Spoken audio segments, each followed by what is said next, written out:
ये surface of earth है ना, इलेक्ट्रिक लाइंस ऑफ फोर्स अर्थ की सरफेस पर आकर टर्मिनेट कर रही है, और टर्मिनेट कहाँ करती है, नेगेटिव चार्ज पे। तो जब फेयर वेदर में ऐसी कंडीशन बनेगी कि electric lines of force downward to earth होंगी, तो जो अर्थ है वो हमारे पास नेगेटिवली चार्ज होगा। Assalamualaikum. I hope you all are doing well. Today is our another lecture of first year physics chapter 8, और आज हम देखेंगे चैप्टर 8 के कंस्ट्रक्टिव रिस्पांस क्वेश्चंस, जिसमें फर्स्ट क्वेश्चन है, कहा जा रहा है why do most objects tend to contain nearly equal number of positive and negative charges, कि हर ऑब्जेक्ट में almost equal number of positive और नेगेटिव चार्जेस क्यों होते हैं, और इसे हम लॉ ऑफ चार्ज न्यूट्रलिटी भी बोलते हैं। ये हमारे पास कहलाता है लॉ ऑफ, यहीं पर लिख लेते हैं, लॉ ऑफ चार्ज न्यूट्रलिटी। इसमें हमारे पास टोटल 3 रीजंस होते हैं कि हर object equal number of positive और नेगेटिव चार्जेस क्यों रखता है। फर्स्ट रीजन ये है कि हर एटम, सॉरी कोई भी मैटर हो, जैसे मार्कर्स हो गए, मैं हो गया, वॉच हो गई, या कोई भी ऑब्जेक्ट, वो छोटे छोटे एटम से मिलके बना है, और एटम्स में हमेशा हमारे पास क्या होता है कि इक्वल पॉजिटिव और नेगेटिव चार्जेस होते हैं। जैसे अगर आपने केमिस्ट्री पढ़ी है तो उसमें हाइड्रोजन आपने पढ़ा था, इसके बाद एक प्रोटॉन होता है, एक इलेक्ट्रॉन होता है। Then helium, 2 proton 2 electron. Lithium, 3 proton 3 electron, इस तरह से चलता है। बेरिलियम, बोरॉन, कार्बन, जो जिस नंबर पे आएगा उसके ऊपर उतने ही प्रोटॉन्स और उतने ही इलेक्ट्रॉन्स होंगे। जैसे नाइट्रोजन है ये 7, इसके बाद 7 प्रोटॉन्स होंगे और 7 ही इलेक्ट्रॉन्स होंगे। तो जो एटम्स हैं उसके पास हमेशा या मोस्ट ऑफ द टाइम कह लें, जो न्यूट्रल एटम्स होते हैं उनके पास जितने प्रोटॉन्स होते हैं उतने ही इलेक्ट्रॉन्स होते हैं, और एटम से मिलके ही तो ऑब्जेक्ट्स बन रहे हैं, तो हमेशा जितने प्रोटॉन्स होंगे या जितने पॉजिटिव चार्जेस होंगे उतने ही नेगेटिव चार्जेस होंगे। तो ये एक फर्स्ट रीजन था। सेकंड रीजन, लेट से कोई एटम है जो न्यूट्रल नहीं है, सपोज कर लेते हैं हाइड्रोजन की बात करते हैं, हाइड्रोजन एटम की बात कर लेते हैं, H पॉजिटिव। तो अब क्या होगा, किसी एटम पे या किसी ऑब्जेक्ट पे अगर पॉजिटिव चार्ज आ गया है, इसका मतलब ये होता है कि इसके पास इलेक्ट्रॉन कम हो गए। जैसे मैंने कहा हाइड्रोजन है, इसके पास एक प्रोटॉन है और एक इलेक्ट्रॉन होता है जब ये न्यूट्रल है, यानी कोई चार्ज नहीं है। जब इसके ऊपर पॉजिटिव चार्ज आ गया, इसका मतलब है कि इसका एक इलेक्ट्रॉन कहीं चला गया है, ये इलेक्ट्रॉन अब इसके पास नहीं रहा, तो इसके पास पॉजिटिव चार्ज आ जाता है। तो हमारे पास क्या हुआ, जब इसके पास पॉजिटिव चार्ज आ गया, अब ये क्या करेगा, पॉजिटिव, जो दूसरे पॉजिटिव एटम्स होंगे उन्हें ये रिपेल करेगा, क्योंकि पॉजिटिव पॉजिटिव तो रिपेल करते हैं, और नेगेटिव वालों को अट्रैक्ट करेगा।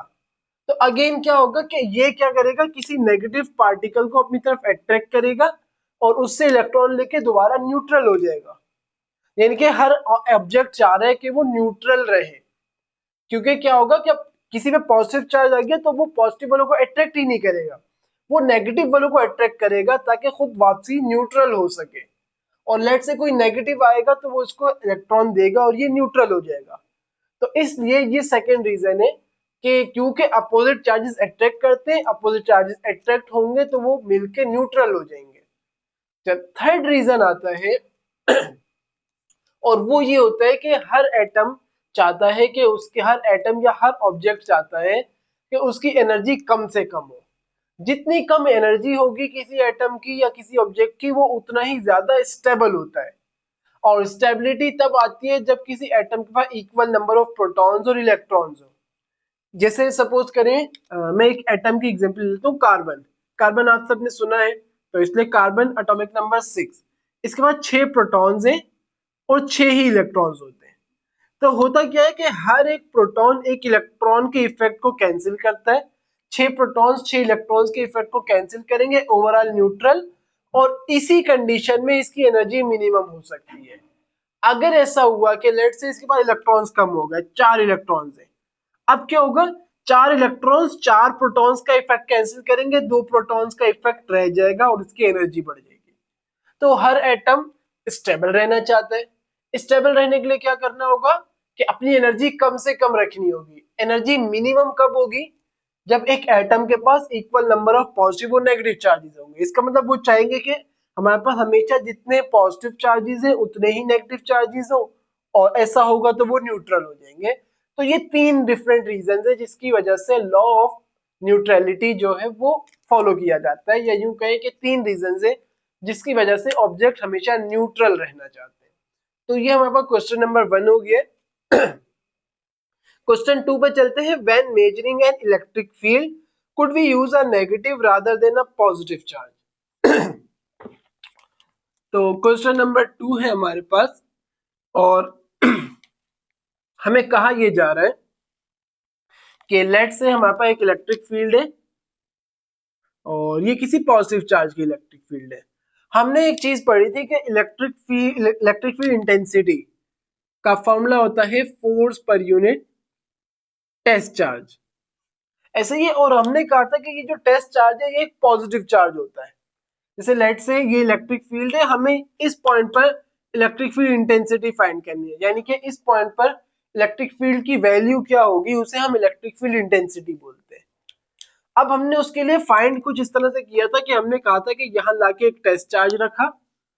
अब क्या होगा, टेस्ट चार्ज अगर पॉजिटिव है तो इसके ऊपर एक फोर्स लगेगी, क्योंकि ये भी पॉजिटिव, ऐसे रिपेल होएगा, ये ऐसे फोर्स लगेगी एक। वो force per unit test charge हमारे पास इलेक्ट्रिक फील्ड इंटेंसिटी होती थी, और हमने पढ़ा था कि ये टेस्ट चार्ज पॉजिटिव होता है। अब हमें कहा जा रहा है क्या ये हमेशा पॉजिटिव ही रहेगा, क्या हम नेगेटिव टेस्ट चार्ज नहीं ले सकते? तो हम ले सकते हैं नेगेटिव टेस्ट चार्ज। उसका रीजन क्या है, लेट्स से इसके ऊपर मैं यहाँ प्लस लगाया तो कि ये पॉजिटिव चार्ज है। लेट्स से यही कंडीशन है, ये पॉजिटिव टेस्ट चार्ज था, सेम इलेक्ट्रिक फील्ड, और यहाँ पे हमने एक टेस्ट चार्ज को लाके रखा और ये नेगेटिव टेस्ट चार्ज है इस बार, और सेम पॉइंट पे लाके रखा है। लेट्स से यहाँ ये पॉइंट ए था तो ये भी पॉइंट ए है। तो इलेक्ट्रिक फील्ड पर कोई फर्क नहीं आएगा, ना इस फोर्स पे फर्क आएगा। सिर्फ फर्क क्या आएगा कि यहाँ पे ये इस टेस्ट चार्ज को रिपेल कर रहा था क्योंकि पॉजिटिव थे, यहाँ पे ये पॉजिटिव ये नेगेटिव। इस बार फोर्स की डायरेक्शन इस तरफ होगी क्योंकि अपोजिट चार्जेस अट्रैक्ट करते हैं, तो ये फोर्स को अपनी तरफ चार्ज को अपनी तरफ अट्रैक्ट करेगा।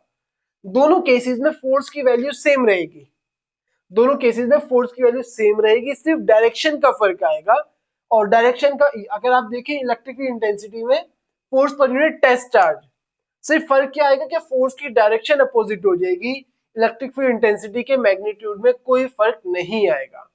तो हम क्या कर सकते हैं कि हम पॉजिटिव टेस्ट चार्ज लें या नेगेटिव टेस्ट चार्ज लें, इलेक्ट्रिक फील्ड इंटेंसिटी के मैग्नीट्यूड में कोई फर्क नहीं आएगा, सिर्फ डायरेक्शन अपोजिट हो जाएगी।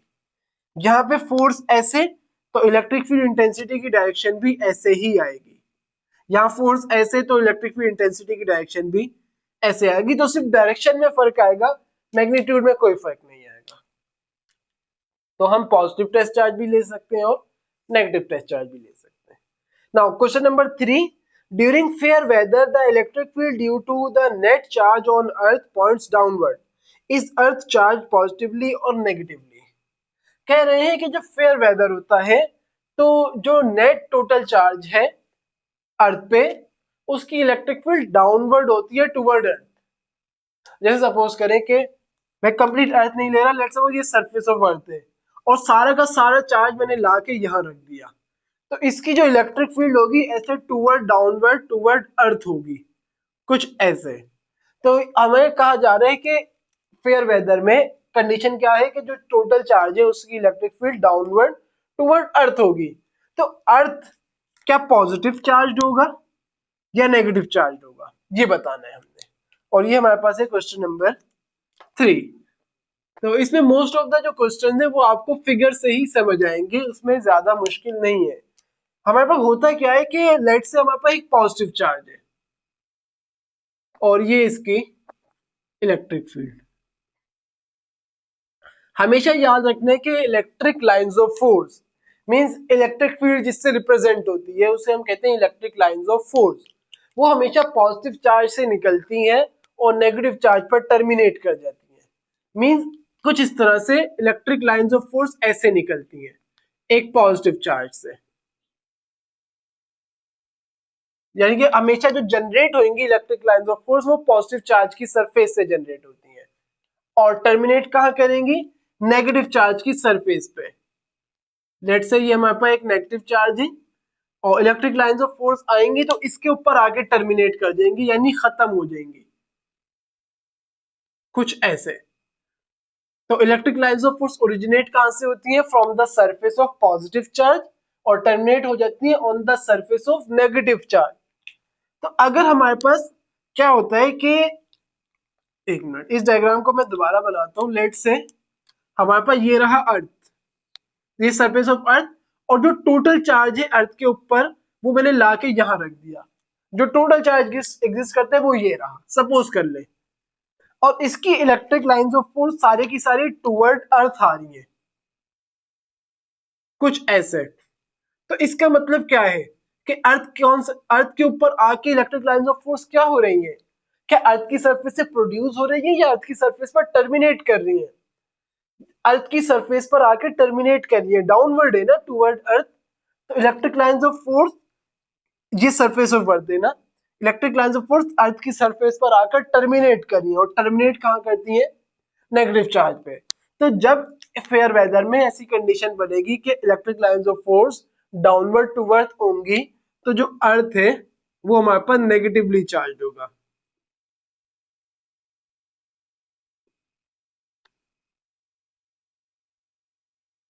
इन fair weather.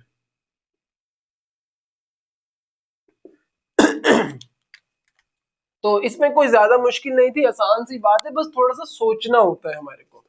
Now question number 4 है, कहा जा रहा है how the electric flux through a closed surface is independent on the size और shape of the surface enclose the charge.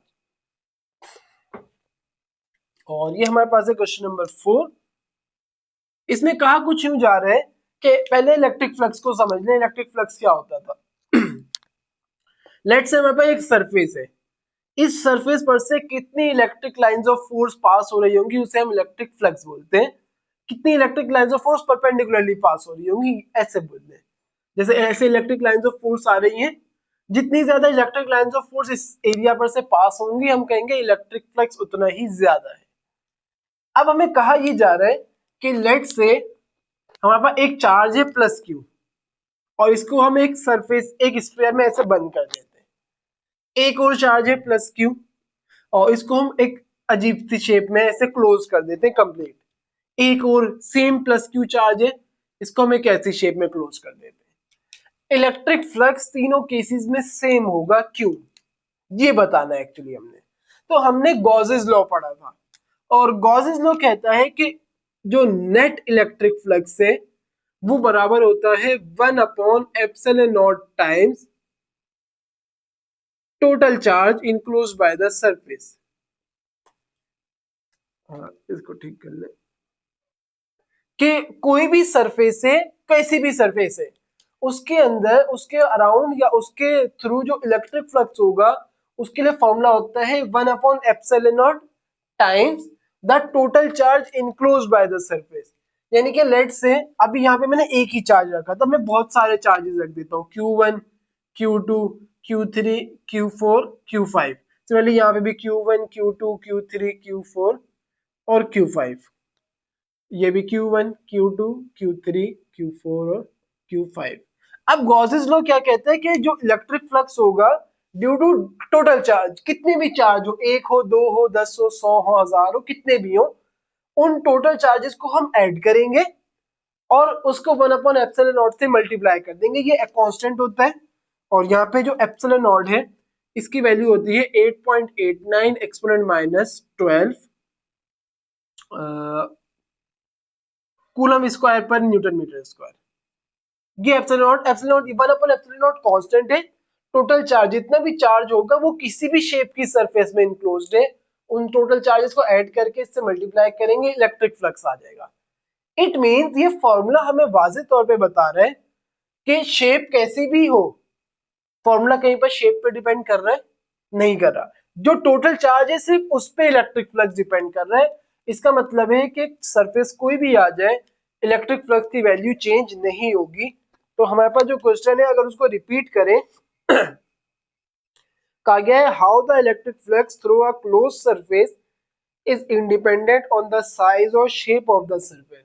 तो देखिए इंडिपेंडेंट है, ये फॉर्मूला हमें सजेस्ट कर रहे हैं और उसके ऊपर हमने पूरा एक लेक्चर भी बनाया हुआ है, अगर आप चाहें तो उसे भी देख सकते हैं।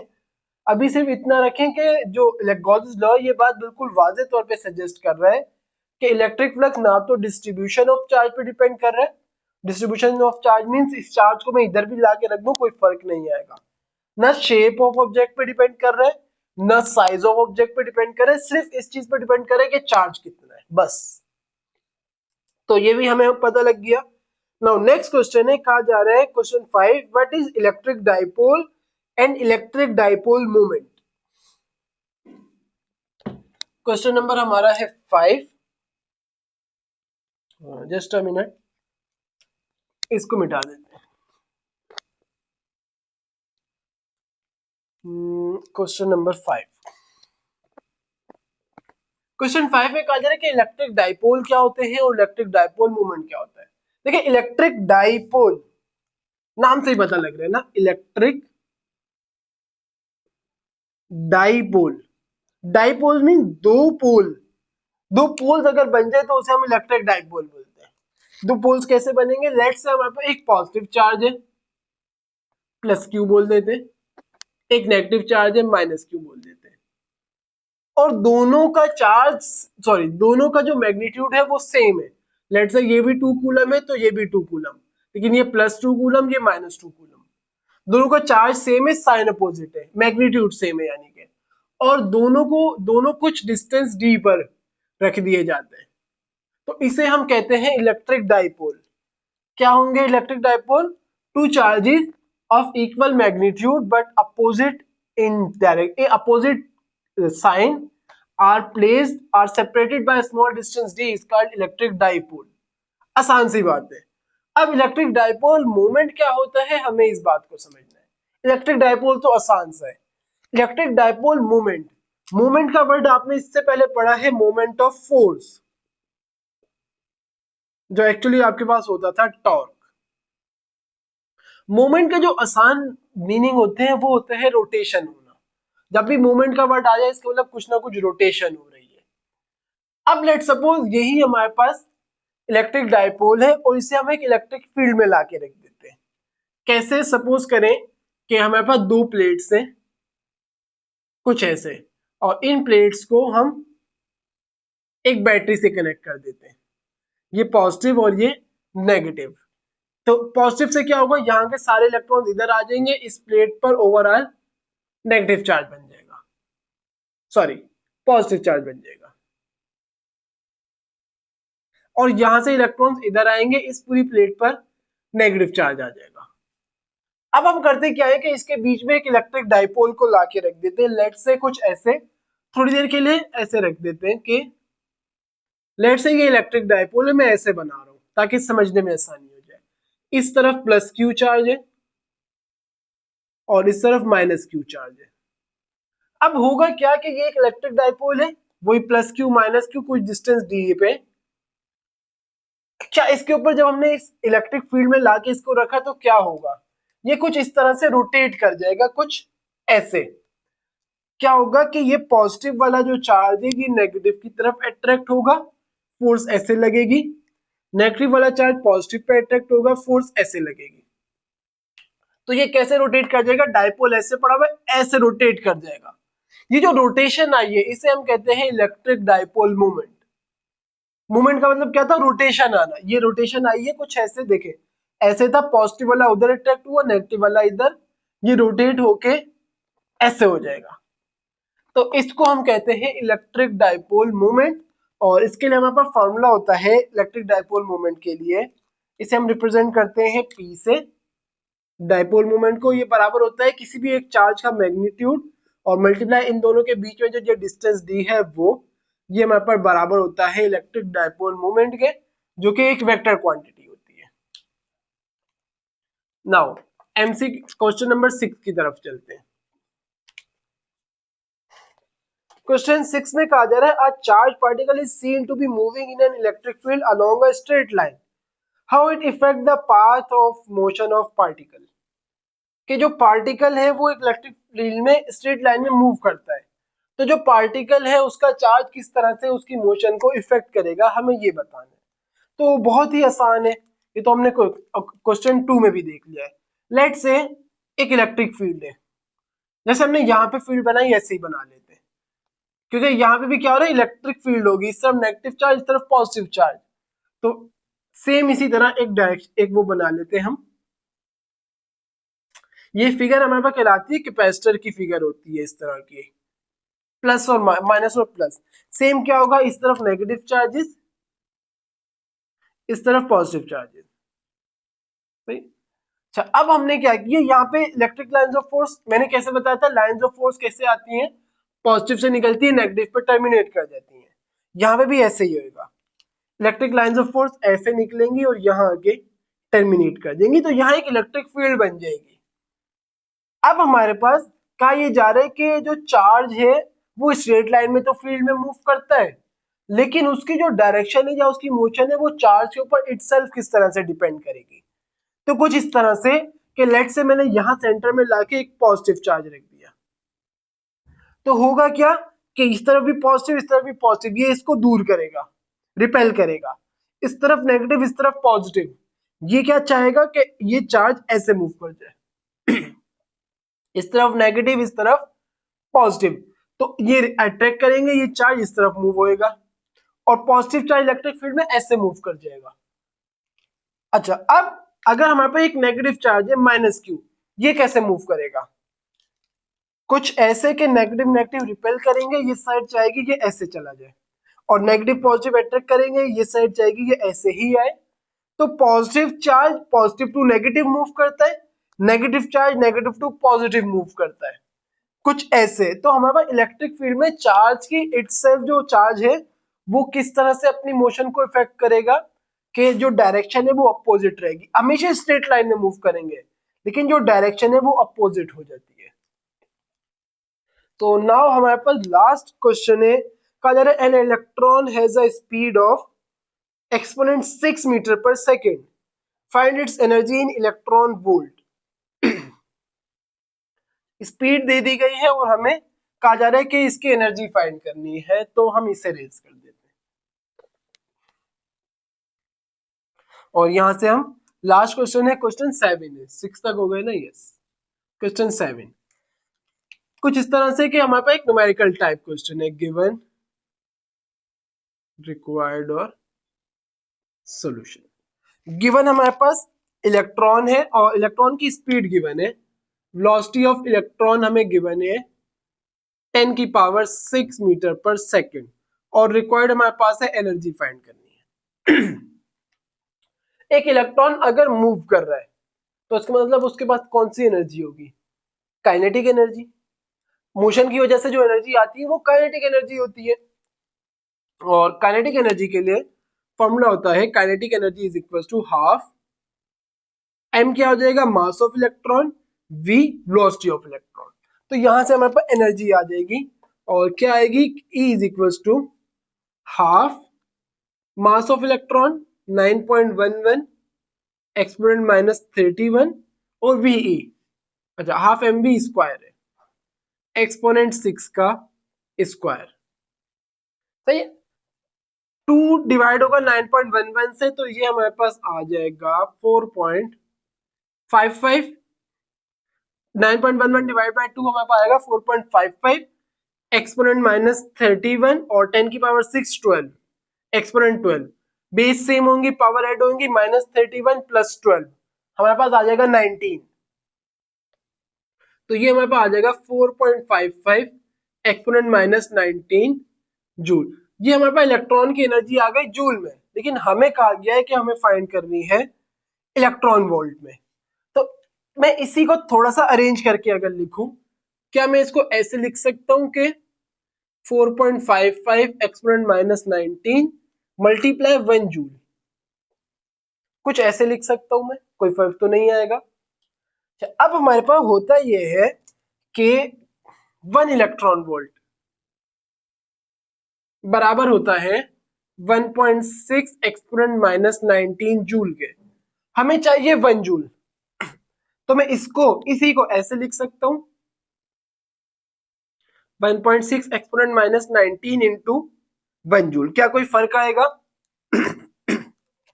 कोई फर्क नहीं आएगा, 1 से मल्टीप्लाई होगा वापसी वही चीज आ जाएगी। लेकिन हुआ ये कि ये इधर मल्टीप्लाई हो रहा है, इधर आके डिवाइड हो जाएगा, तो 1 अपॉन क्या हो जाएगा 1.6 exponent minus 19 is equals to sorry electron volts is equals to क्या बच गया यहाँ पे 1 जूल। हमारे पास 1 जूल की वैल्यू आ गई जो कि मैं यहाँ पुट करूंगा। 1 जूल बराबर है 1 upon 1.6 exponent minus 19 electron volts के। तो इधर पुट करते हैं, हमारे पास आ जाएगा। आप चाहें तो इन्हें याद रख लें, आप चाहें तो ऐसे भी बना सकते, क्योंकि ऐसे याद रखना थोड़ा मुश्किल होता है। ऑब्वियसली कैसे इतनी कन्वर्जन्स को याद रखा जा सकता है कि, तो आप क्या रखें, इसको याद रखें और जूल से फिर इलेक्ट्रॉन वोल्ट हमने खुद ही बना लिया। हमारे पास हो जाएगा 4.55 एक्सपोनेंट माइनस 19 और यहाँ पे क्या है 1 जूल की जगह हमने रख दिया 1 अपॉन 1.6 एक्सपोनेंट माइनस 19 और ये आ गया इलेक्ट्रॉन वोल्ट। सही कन्वर्जन तो हो गई, इलेक्ट्रॉन वोल्ट में कन्वर्ट हो गया। इस एक्सपोनेंट माइनस 19 से exponent minus 19 cancel, 4.55 divide by 1.6 हमारे पास आ जाएगा 2.84 तो एनर्जी हमारे पास आ जाएगी 2.84 इलेक्ट्रॉन वोल्ट। ये हमारे पास फाइनल रिजल्ट आ गया। तो देखिए कोई मुश्किल नहीं थी, मुश्किल सिर्फ कन्वर्जन थी, बाकी आसान है। तो ये हमारे पास कंस्ट्रक्टिव रिस्पांस क्वेश्चंस थे। आई होप आपको लेक्चर समझ आया होगा। आज का लेक्चर यहीं पे एंड करते हैं। अल्लाह हाफिज।